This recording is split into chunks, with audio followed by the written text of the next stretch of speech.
in the morning. Woo. Okay. Good morning, Rotarians. Thank you for joining us. This club meeting is called To Order. Hey. Shortly, I'll be sharing my screen and leading us through another fun presentation to direct the conversation. Periodically, I will bring it down so that we can see each other's beautiful and friendly faces and have more dialogue. And feel free to speak out like you would in an in-person meeting. But if you're not using your microphone, be sure to put yourself on mute. Or maybe I'll do it at the cost of a club fine. Or maybe Sal will fine you, huh? Like last week. Okay. Here we go. Here we go. Oh, and I should mention too, don't forget to invite your family or friends to a meeting. That's totally acceptable and okay. If you got kids, you know, spouses, whatever the case may be, they're always welcome to join our club meetings and join in the fun, all right? Welcome to the Fortuna Sunrise Rotary Club meeting for November 25th of 2020. This is volume 21 of my presidential year. Excuse me. Hey. We have an amazing Rotary Club, and I'm so thankful to be a part of it. And at this time, I'm going to bring down the screen, and we're going to introduce our guests this morning. We have Kevin Stanfield from Redwood News. And good morning, everybody. Our speaker. Thanks for joining us. Looks like we have Diana Rios from the Noon Club. Thank you for joining us. Speaking of spouses, and looks like the rest of us are the awesome Fortuna Sunrise Club members. So we'll keep this show on the road, shall we? Okay. At this time, we typically be doing the flag salute, but to save everybody to, you know, standing up and showing if they're wearing their pants or not, we're going to do a little bit of an American history lesson. Did you know that on this day in 1980, which was the year I was born, Sugar Ray Leonard regains his welterweight championship when he defeats Robert Duran in the 8th round. That was today in 1980. Awesome. And, you know, I'm going to do a quick check here. I don't think my inspirational message showed up. You know what that means? No inspirational message this morning. But big fine for that person, okay? When they come back. Bob Judavant. So help me remember. Do I have any Rotarians out there that would be willing to do the 4-way test? Somebody I haven't picked on. How about this? We'll do something different. How about I call on my own wife, but Rotarian from the Noon Club. Are you willing to do the 4-way test here? I'll pull it up on the screen for you. No need. I know it. Oh. Is it the truth? Is it fair to all concerned? Will it build goodwill and better friendships? And will it be beneficial to all concerned? Hot dog. Well done. Well done, Diana. Thank you. Thanks for calling on me. Oh, you bet. You bet. Teacher's pet. Yeah. and, you know, the 4-way test, it's like a filter of the things we think, say, or do, you know? So every time you do anything in this world, put it through the 4-way test, and I bet you'll get better outcomes in your business and your relationships, all that stuff. Let's keep this show going. So let's see. Upcoming news and events. Foundation Month recap. This will be our last club meeting for Foundation Month, which is the Rotary Foundation. We've learned a lot about it. We learned about the foundation, various ways that we can give and to support for Rotary's 7 areas of focus.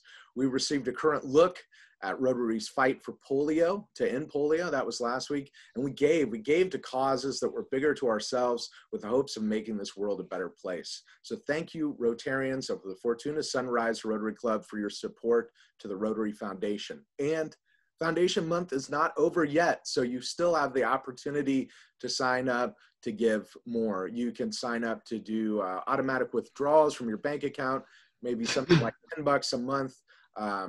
And you can join the Polio Plus Society, as well as some other great ways of giving. So please continue the giving. You guys are doing awesome, and continue supporting the Rotary Foundation because it's an awesome thing. We also have a Christmas decoration contest coming up, and it's going to be put on by the Fortuna Chamber of Commerce, the City of Fortuna. I believe Kiwanis is involved, and our own Rotary Club here just made a decision yesterday at our board meeting to give some support to that. So private homes will be decorating their houses as well as businesses, and there'll be a contest for who's got the best decorations. It'll be a safe way that you can drive around town and look at all the awesome lights and whatnot and interact with that. So there'll be more information on that upcoming. It's still in the preliminary phase right now, but there'll be a map with key locations to check out. So I humbly implore you all to check out that Christmas decoration contest.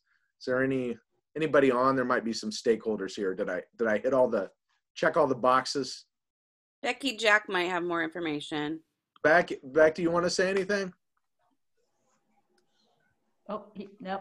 So, yeah, we're going to start this. You can find it on the website, on Chamber website, and we're going to have maybe a week time that people can drive around and check it out. We'll have a map online, and then you can vote online.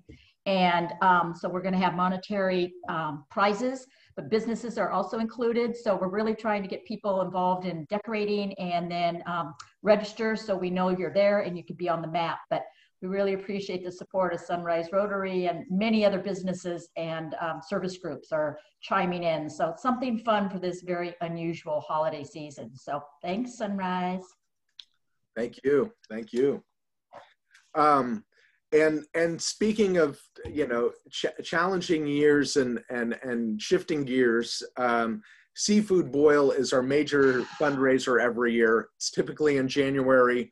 We typically rent out the River Lodge. We do a big seafood event. You guys all know, you've probably worked your tail off during it. In the foreseeable future, I mean, that is just around the corner. It is looking like that is not going to happen.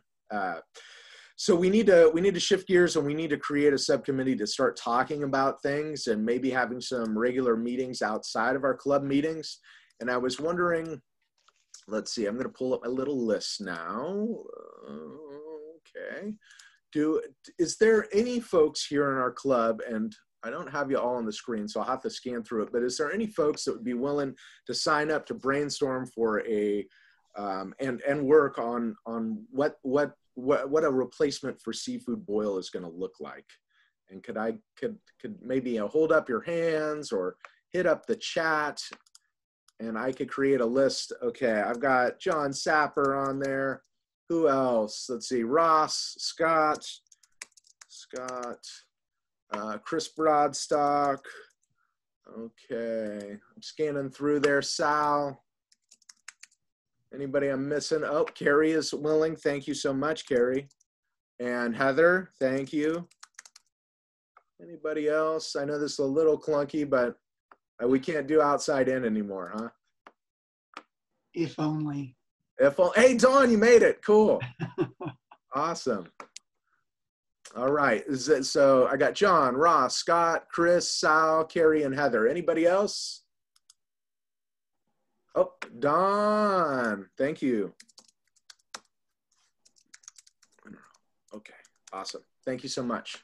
Thank you so much. I'll put together like an email list of those people, and then we'll come up with a day that works for us, and we'll start having small meetings. Try to shoot small for like 30 minutes so it doesn't take much out of your day, and then get back into whatever you've got going on, all the awesome things you've got going on. All right, and speaking of shifting gears, See's Candy. So after surveying the club and talking to the See's Candy stakeholders for our Fortuna Sunrise Rotary Club and our board of directors, we have decided not to do See's Candy sales this year. With the increasing health restrictions as we moved into the purple tier and a skeleton crew of people interested in helping, there's just no way to pull this event off. So although one thing that we could all agree on when I was looking over the survey was that we wanted to continue giving to that See's Community Fund. And this fund was created to assist local people with their traveling expenses when they're battling cancer. Typically, the fund normally gets split half and half between our club and the Seas Community Fund. So every year of all of our sales, we get 30%, we split 15% both ways. So 15% would go to the club and 15% would go to this Seas Community Fund. So how can we keep continuing giving, you ask? Well, we have a solution, solution-based thinking here. During the entire month of December, so starting next week, we're gonna call on our club members to make donations to this fund. It'll be a virtual pass the hat, and then we'll just invoice you for it on your invoices that you receive every month. You can raise your hand, you can hit up the chat, and you can give, and each contribution that you give will go to the Seas Community Fund, and it gets better. For each dollar that you give to the Seas Community Fund, our Fortuna Sunrise Rotary Club will match your donation. So making your dollar $2 or that $100, 200 big ones. So get ready to give it into the giving spirit during the month of December. That starts next week, and we will do our best to make up for it. And benefit, you don't have to eat all the candy, right? I know, that one's not so popular, but hey, we'll do our best, okay? Let's keep this show going. So backpacks for kids, it is dark this week as it is holiday week and students are not in school, but this is our partnership with Food for People. And we stuffed bags full of food for needy families so they might have some food insecurities over the weekend to help them get through those weekends where they might be getting most of their nutrition from their school lunches and breakfasts. Next week, December 2nd, we have Shirley, Penny, and Sharon. And December 9th, we have Buster and Lori Garrison, as well as Dawn and Sue Finch. So those would be our next 2 weeks coming up.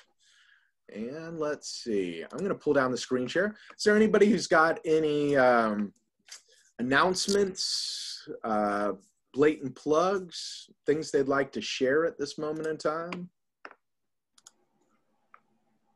Okay, quiet bunch. You should have been here 10 minutes before the meeting started. Okay, well, we'll continue this party. So being an art educator and the president of your Rotary Club, or our Rotary Club, each week I have chosen a theme, or my theme of the year has been art, being in the arts. And so each week we do a deep dive into maybe the art of a culture or the art of a certain person. And this week we're going to look at Wangechi Mutu. Let's dig in, shall we? I could, there we go.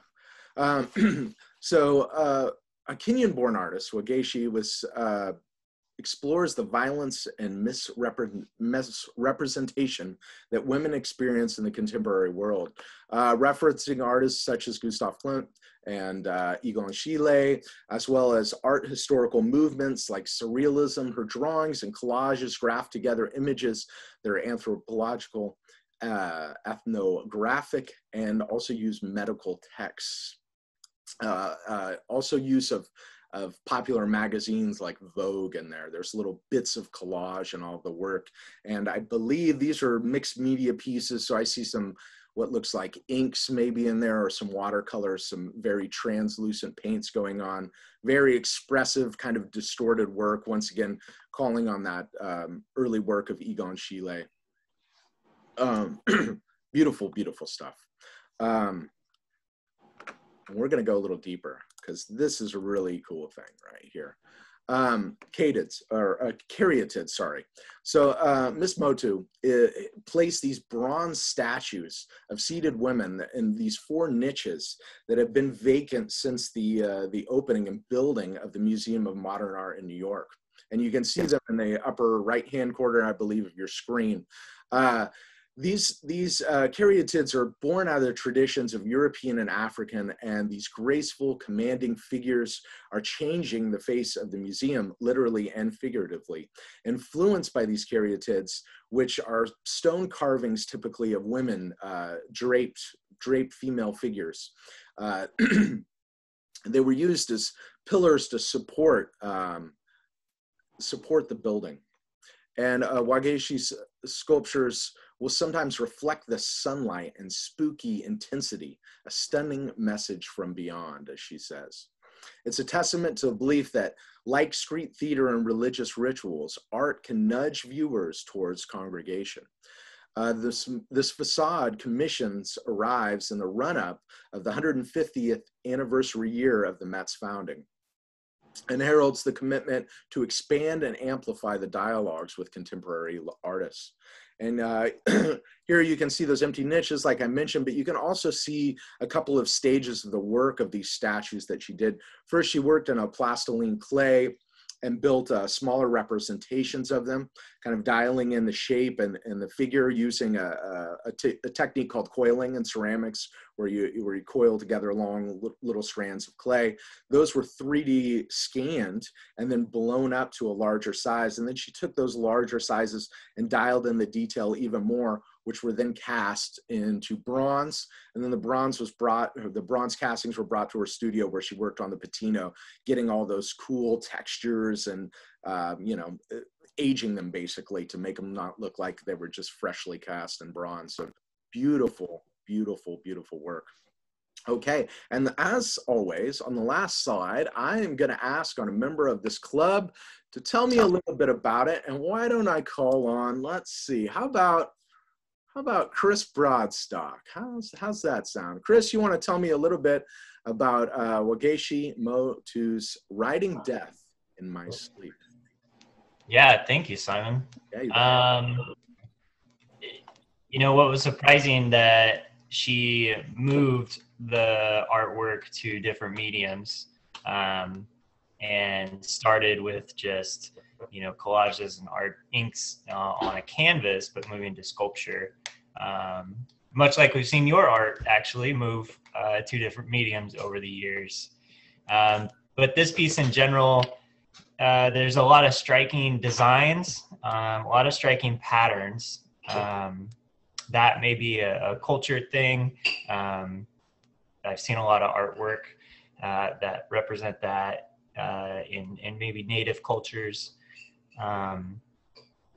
It's like she picked individual things that meant a lot to convey the message together. So, there's an eagle head and got to be a turtle or a crab or something. But the most targeted, I guess, feature in here is the woman's face. Out of everything that's going on around the outside, that's your focus would be the woman's face. And then I think that's where the message is in the painting. Yeah, that was good. Goodness gracious, that was amazing. I'm seeing some hands and fingers going up. Chris Broadstock, look at you. You could be, maybe you're calling an art critic. Who knows? I think that was fantastic. I love the look at different patterns and textures that are going on there, and pulling out some of the symbology that was going on. And you're right, the face draws you in, especially that very light value to the face, right? It's so light in comparison to a lot of the things on the canvas. It just sucks you right in. Well, gosh, with that outstanding critique and interpretation, I'm thinking just a $5 fine. I'm letting you off easy. How's that sound? Yeah, that's great. Thanks. Okay. Cool. Well, you know what? I've done this game, but I'm going to play it in a different way this week. And I think I'm going to call on, who should I pick on? How about, I'm scanning through the bunch here. How about we pick on, how about Frank Ramos? You live out there? Maybe. Hey there. Hey, so in the past we've done, what art piece was done by a certain artist. Well, I thought this week would make it a little bit more interesting, and we'd look at 3 pieces and we'd say, which art piece sold for the most? Guess correctly or be fine. So we've got 1, 2, or 3. The first one's Andy Warhol, Triple Elvis. The second's Claude Monet, Moulet. And the third is Vincent van Gogh, La Brea dans un champ, I think. Probably horribly pronounced, but there you go. Which one's... Who was the third one? Who was the third artist? That's Van Gogh. Van Gogh on the right, Monet in the center, and Warhol on the left. Who do you think Well, for the most? I think if I had spendable funds, I know which one I would go for, but I got a feeling that the Warhol is the one that went for the most money. Ooh, you are correct, sir. Gosh, you guys are 3 weeks in a row winning at this game, so no fines this week. That sold for $81.9 million. 3 Elvises by Andy Warhol. I gotta get tougher on you guys. That's all there is to it. Simon, do you have those pictures for us to see? Are they not showing up on the screen? Not on mine. I don't know why. Is everybody else seeing them? Yep. Yeah. Okay. Oh, there it is. Oh, okay, cool. You better Yes. find me. Greg, you have to earn your blue badge. Ooh. How about a $5 fine for Greg for having technical difficulties? Come on, he's a doctor, right? Yeah. All right, so let's see. I'm going to bring down the screen share, and I'm going to give you one last opportunity to maybe share something. Do we have any birthdays, anniversaries coming up? Oh, wait. I've got an anniversary coming up. That's right. Yeah, 6 years this, Saturday? I'm not looking at the calendar. Yes. So 6 years for me. Gosh, I need to make a contribution. How about $20? And I'll do it to Foundation. Top off Foundation month. How about that? We have an anniversary coming, Simon. Oh, awesome. How many years? Friday. Friday? Oh, I forget. I think it's somewhere around 49. Is Okay. it more than 6? What's that? How much is that worth to you, Walt? Oh, how about $1 a year? Buck a Oh. year. $49. Wow. To Yeah. the foundation. To the foundation. Look at us. Go. Yes. Okay, but what's the accurate amount? Is it 49? It is exactly 49 on Friday the 27th. There we go. Okay. How much money?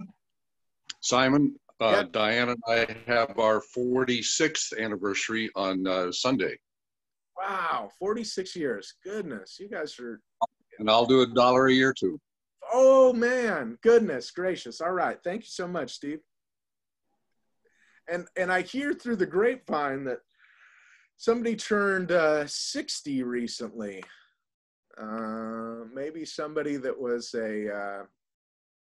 I don't know, featured recently in I'm giving you opportunity now to speak up. Last Monday, 11/23, ringing a bell for anybody? Well, on the 16th, I turned 60. So if Oh. you got the wrong date, I don't have to pay any stinking fine. Really? I'm only relaying the information that was given to me. It was on All I can say is we cannot wait until your presidency is over. I'll just pay a fine that doesn't stink then, Ross. Yeah. How about a fine that doesn't stink? How about for your unbirthday, right? You've seen Alice in Wonderland. No commitment of funds? Come on, buddy. Come on. You know, I'll tell you what I'll do. I'm actually because I'm running all the books over here, I'm in the Century Club. Woo. and I'm the first member, the rest of you should note. So I'll put $60 to foundation. Wow. Goodness. We're just lighting this on fire. Thank you, Ross. Thank you, the rest of the club. All right, let's keep this going so we have time for our speaker. I'm going to do one last thing before I hand it over to our program chair. And that is the weekly recognition. So each week I am recognizing a club member, and we're kind of doing a deep dive, get to know them better, and I do a little illustration of them as well. So here's all the fantastic folks that I've recognized so far. I think we're up to 15. Who's it going to be this week? Any guess?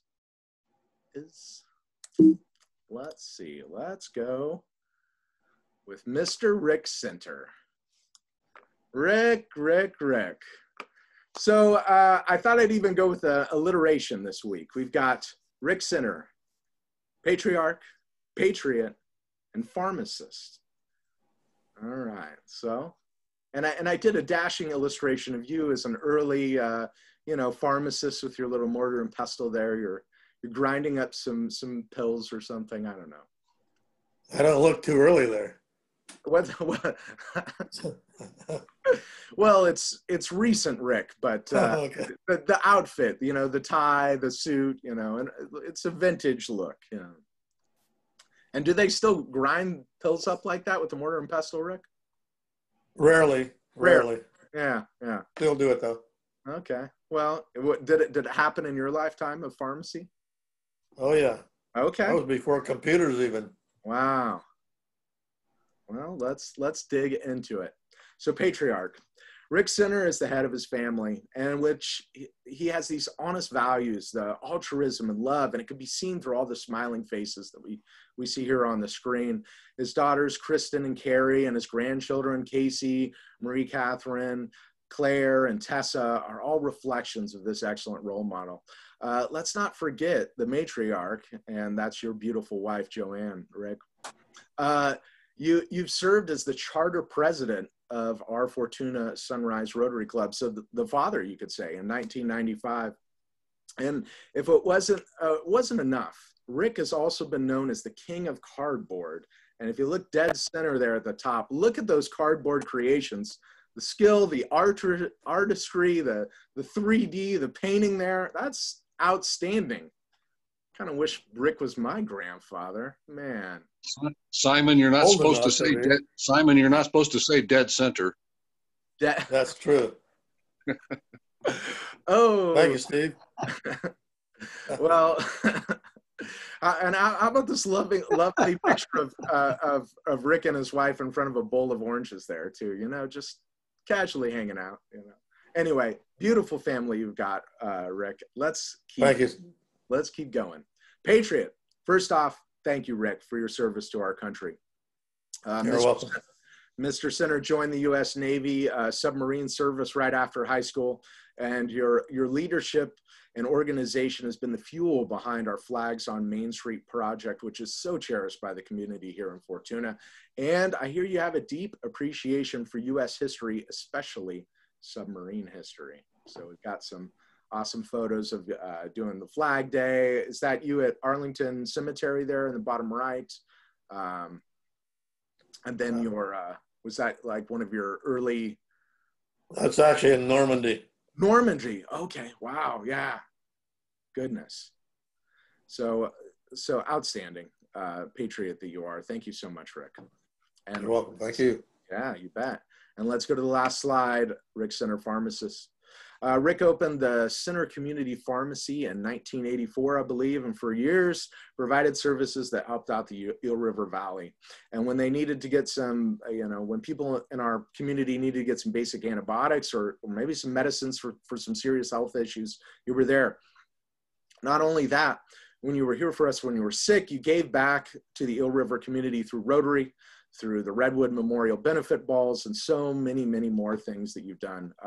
From your humble beginnings that we see here on the left of your first day of school photo, Rick, you grew into the man that we all know and love. So thank you so very much. Everybody here in our club, give it up for Rick Sinner. All right, so let's salute Rick, our club's very own Rick Sinner. And Rick, that dignified illustration has to be worth the same as maybe some over-the-counter allergy pills. How about a $20 fine? Man, prices have gone up since I was there. Yeah, you see, inflation, buddy. You got the $20. Apparently, you've been talking to my wife and got a lot of pictures here. I plead the fifth on that. I plead the fifth. Yeah. Okay, $20, you bet. Thank you, Thank Rick. you, Simon. Very nicely done. You betcha. You're so very welcome. And I will pass it over to our program chair, Erin Dunn, to introduce this week's program. Good morning. Thank you, Kevin, for being here this morning. Kevin brings more than 3 decades of broadcasting experience to Redwood News. He began his career in radio, doing news, reporting, and anchoring. He also produced award-winning public affairs programs and documentaries. He has hosted talk shows, interviewing celebrities and newsmakers.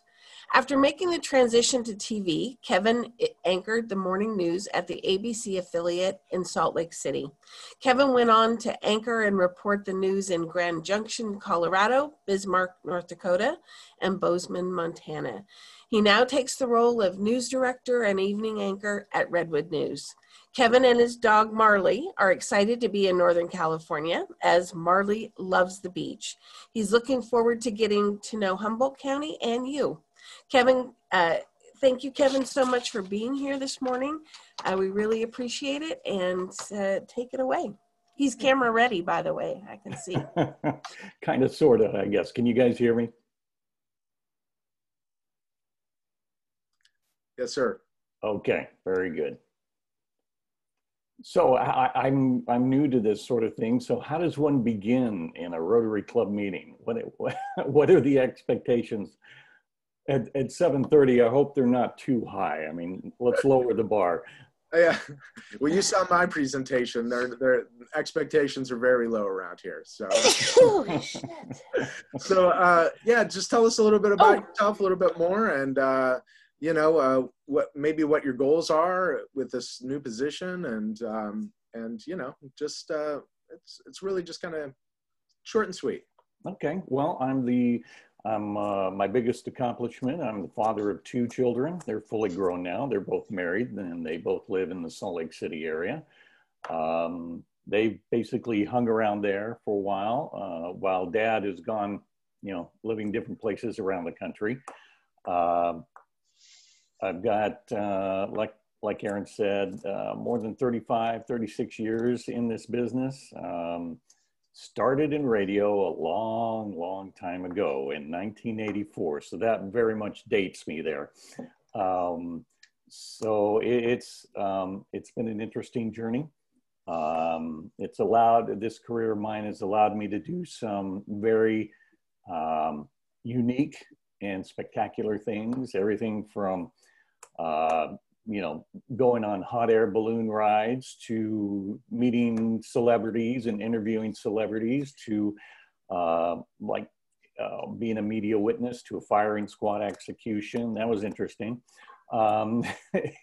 It's afforded me a lot of interesting opportunities. Hey, Kevin, if you don't mind, sounds like I might interview you just to pull things out of you, if that's okay. Yeah, I'm not used to being the one that's being interviewed. I'm used to being the one asking the questions. I could sense that. So during these times, before we talk about your move to Eureka, what have been some of the biggest changes you've seen in the news gathering industry? Well, obviously, I mean, I started... I keep dating myself. Back in the day, I mean, as an intern in radio back in the mid 80s, I would just sit there in the radio stations and rewrite AP news copy that came over the wire machine. And the wire machine, I don't know if any of you have any recollection of what an AP wire machine used to be back in the day. It was about the size of a clothing washing machine. Mm-hmm. And it would just sit in the back of the room, in the back of the newsroom going ka-chunk, ka-chunk, ka-chunk, ka-chunk.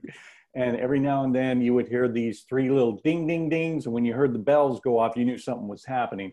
And this machine would just spit out a constant flow of paper with writing on it, and courtesy of the Associated Press. And then it was my job to tear off those pages and rewrite them for the morning news guy, and then to change the ink ribbon on them like an old typewriter. And you could always count on the fact that your hands would just be covered in ink from the wire machine. So just the evolution in the technology, basically. So you go from that into, of course, computers, cell phone technology. We used to just hang on phone banks, you know, on our desks and everything. And does anyone remember those big brick phones that you would carry around and they caused serious brain damage, I'm sure? That was monumental, to be able to take a mobile phone to an event and report live over that phone for radio. So it's just the evolution of technology. That's been the thing. I'm constantly reminded about how the heck do we do our job If the internet goes down, we would just be totally out of luck. I don't know what we would do in that case other than just sit in front of the camera and read the newspaper. So I don't know. Thank God for technology. It's made the job a little more easier. It's added a whole new creative element to what I do. And yeah, so I would just say the evolution of technology, that's the biggest change. You've worked some very interesting markets, kind of in the upper Midwest mountain states. What were some of the challenges of, say, working in Bismarck or these other markets that you worked? Tell us about those. I think some of the biggest challenges included the weather. I don't know if any of you have ever been in or lived in North Dakota. I remember when I took that job, I knew North Dakota was on the map somewhere, but I had no idea how big a factor the weather played in living in North Dakota. Anybody live there? Anybody? No? Okay, well, the weather, I mean, agriculture, before the oil boom there, agriculture is king. Everything plays around the weather. You're able to go out and enjoy the outdoors in North Dakota, and North Dakota is a beautiful place, but you're only able to go out and enjoy it like 3 months of the year. The rest of the time, everybody just goes to the bars and drinks heavily, and that's a whole other story. But if you've never experienced a North Dakota winter, it's quite mind-blowing. The fact that you have the snow blowing sideways with the wind, a 40 below wind chill factor. It was just amazing. I remember one Christmas Eve having to dig out of my house because the snow had just blown up against the front door. I couldn't open the front door. I had to go around to the back and then dig a way out because the snow was about 5 feet deep, blown up in a snowbank against my front door. Had to dig out my garage and my driveway because I couldn't get my Jeep out of the snow. So the weather was the biggest challenge for me. The next one was meeting the demands and reporting on the Bakken oil boom there. I don't know how many of you are familiar with that, but you've got a state that's relied for the most of its history on agriculture. And then all of a sudden someone struck oil in the western part of the state where it borders Montana. And then the boom is on. And we have thousands of people moving into North Dakota for the oil fields. So they're in the little towns on the border, like Williston, that just became Old West shoot 'em up sort of towns. And I'm not lying when I say shoot 'em up. You know, there are people that follow the jobs, everything from the oil field workers to the speculators to the prostitutes that followed the workers no matter where they would go. And so that was interesting to follow that, report on that. I remember the most interesting story I thought we ever did was the fact that you have all these thousands of men and women moving to North Dakota to work in the Bakken and make some very good money, I might add. And then they would send it all back home. But they came in these RVs, these huge trailers or mobile homes and things like that. And that's where they would live. They would live in these huge RV man camps, what they called man camps, a lot of the times in their own RVs. Well, then at the end of the oil boom, when it busted and the prices fell out, they just abandoned all these RVs and trailers. They just abandoned them. They just drove away from them. And so a story we did was this landfill, hole in the ground, that was filled with nothing but these abandoned RVs and trailers, because you can't take them to a normal landfill because of the what they're made of and the toxic chemicals in the insulation and things like that. So they had to build a special landfill and just piled all these old RVs and trailers into this landfill. That's how they got rid of them. And that was something that no one had ever considered when they did when they came to town and how to dispose of all these trailers and RVs when everybody just moved away. Hey, Kevin, tell us about your move to California and what it's like to, you've been in newsrooms with very seasoned professionals, but now you've taken on the task of having absolute first-time reporters in a small market, and your move to California. What was that like? Long. I remember, you know, you're packing everything, all your earthly belongings in the back of a U-Haul. I've got my Harley in there, because that's very important. I've got my Jeep on a trailer, and you're driving through that mountain pass between here and Redding, and you're just winding through that road, and I'm thinking to myself, oh my gosh, does this never end? And the minute I remember thinking, oh, the trail's starting to go down. I'm almost there. No, it'd start back up again. And so that's the main memory I have. The other initial memory I have of moving here was seeing palm trees growing right next to pine trees. I thought that I don't know, maybe a little thing for you guys if you've grown up here around that, but for me, that was very interesting to see. And then of course, seeing the beach again. I hadn't seen the Pacific Ocean and the beach since I was a little kid coming out here to Disneyland. So, but you're right, Ross, in a small market like this, I don't know how many of you know how the breakdown is for television and radio market size. We here in Eureka are market 197. So considering New York is number 1, LA is 2, Chicago 3, and on down the list. Salt Lake City is market 34. So just to put things in perspective, we're market 97, 197. I came from 186 in Bozeman. Bismarck was 140. So I tend to just kind of mill around and go to these smaller markets.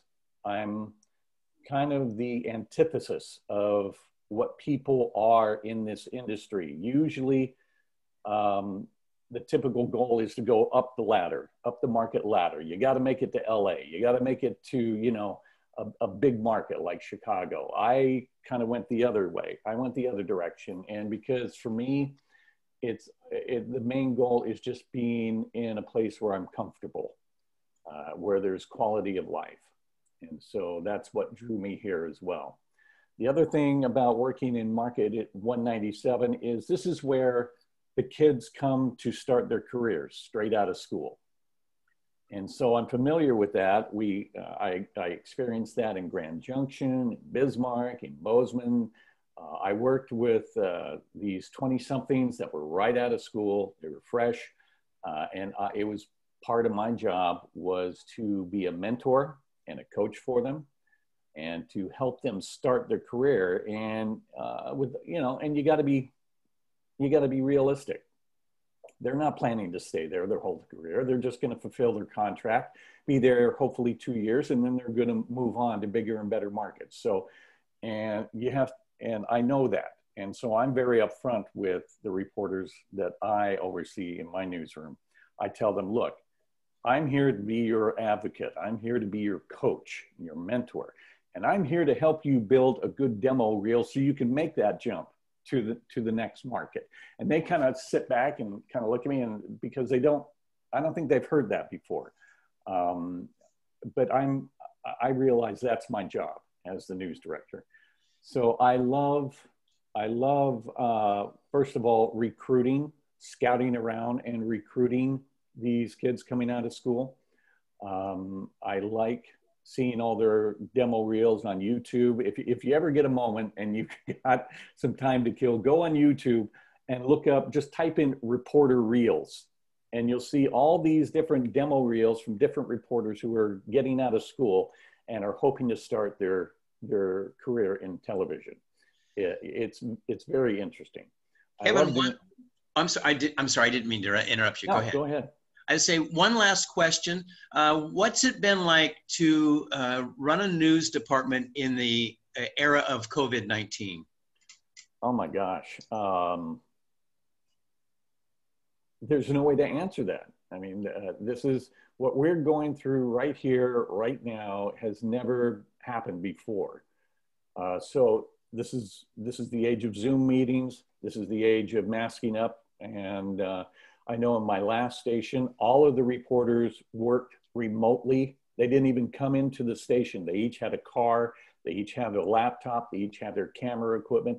And they didn't even come into the station. They just filed from the field. Here, we don't have that luxury, so we're all masked up and we try to social distance. We do it in the studio, things like that. This is all uncharted territory. We're just trying to figure it out as we go along, with checking with the health department and things like that, and finding out what other sister stations are doing across the country. So to be completely honest with you, we're just trying to figure this out as we go along. Thanks, Kevin. We've run out of time, and we'll throw it back to Simon. But there looks like John Sapper has a question. I have a question. Thanks, Kevin, for coming here this morning. I've been thinking and looking at the national news scene. There recently, the last several years, you know, there's criticisms thrown back and forth on language that's used, politically laden reporting, regardless of your political perspective. And I'm wondering, is that a relatively recent phenomenon, or has it always been there and we're just more aware and sensitive to how language is used in reporting? And I'm just wondering your perspective on that. It's a relatively recent phenomenon. The first time I started hearing things, you know, like left-leaning media and liberal media, was back in the 90s with Rush Limbaugh. I was in radio. I was a talk show host, and so that's where I first began to hear this terminology. But at the same time, you know, it just depends on where you went and who the management was and what their philosophy was. And I don't know if this is going to be a shocker to anybody, but you know, the news director for each station sets the vision, sets the goal, as it were, and the environment for each station. So you are going to have news directors that lean conservative. You are going to have news directors that lean a little more liberal. But the ultimate goal, despite which way you're leaning, is to be objective. And I know I've never run into anybody who didn't acknowledge that, no matter what way you were leaning. The ultimate goal was to be fair and objective, and to tell both sides of the story. But we in Market 197 at KIEM and Redwood News, we get tossed into the same basket as the national media and things like that. So I think that's where we're seeing it. The national media gets labeled with this. So obviously the local hometown news, they'll get labeled with it as well. Very interesting. Thank you. Thanks. Thank you so much, Kevin. Yeah, that was awesome. Really appreciate that. Yeah, and if you see the hands up, that's applause. That's what that. Yes. Yeah, it's what is it for people with who are deaf, they can't hear. That's the sign for applause. So it works really well in Zoom, because when you're speaking and you look out at the sea of faces, and if you see the hands go up, you're like, okay, people are with me, following me. Awesome. Well, that was great. Thank you so much, Kevin. It was interesting to hear just the tales of telling people stories, right? As journalists and news, that, you know, that's the heart of everything. It's telling these stories and doing dives into like what happened in history and how that affects now. It's just really, I love the burying all those RVs in the ground. What a interesting visual, you know. I wonder if like, you know, thousands of years in the future, if they dig that up, you know, archaeologists or something, what they would think. I mean, there's probably a record of it, but fascinating. Oh, yeah. All right, cool. Well, before we part, we'll do our drawing, our weekly drawing, to see if somebody could win big money. How much money, I ask? It looks like 65. Let me check. I believe it is 65. 65 bucks. Let's see who. Oh, is Greg Bartle still here? Dr. Greg Bartle. I saw him here earlier. Or did he leave? He left. Oh, he's out of the drawing then. I'll just put that aside. Let's see. Who else do we got? Who else do we see here? They're not here. Find Greg on that next week. Yeah, we can find him. How about Scott Downey? He's here. Look at that. Boom. The Downey. All right. Here it goes. Giving it a voracious shake there. Okay, and oh man, this is like my favorite ball, I think. You know, Bob's is the greater fine master. Fine master. So you could be a guest fine master. And if I remember correctly, he did a pretty fantastic job last time we were doing that. So unless you want to pay out, it's up to you, Scott. Oh, I'll find. Don't you worry. All right, fine. It Fine. looks like chickens on a roost to me. Okay, perfect, perfect. I look forward to it. You can do it next week or any preceding weeks. Let's just stay in contact, all right? All Anything right. else before we part for the good of Rotary, our club, specifically our community, anything like that we'd like to share? I just got a note from Don Winterholm. He says, if we're number 197 television market, how many are there? And Kevin, if I'm not mistaken, there are 210 of us.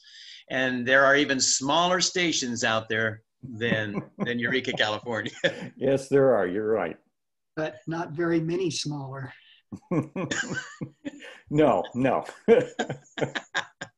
Wow. 197 out of, gosh, wow. Yeah, that's interesting. Cool. Well, thank you so much. Thank you again for joining us. Really appreciate it, Kevin. And thank you, everyone. Just getting together virtually is so important these days. So we really appreciate you keeping up the enthusiasm. And we'll see you in another week, huh? Have a wonderful Rotary Day. This club meeting's adjourned. Thanks, Simon.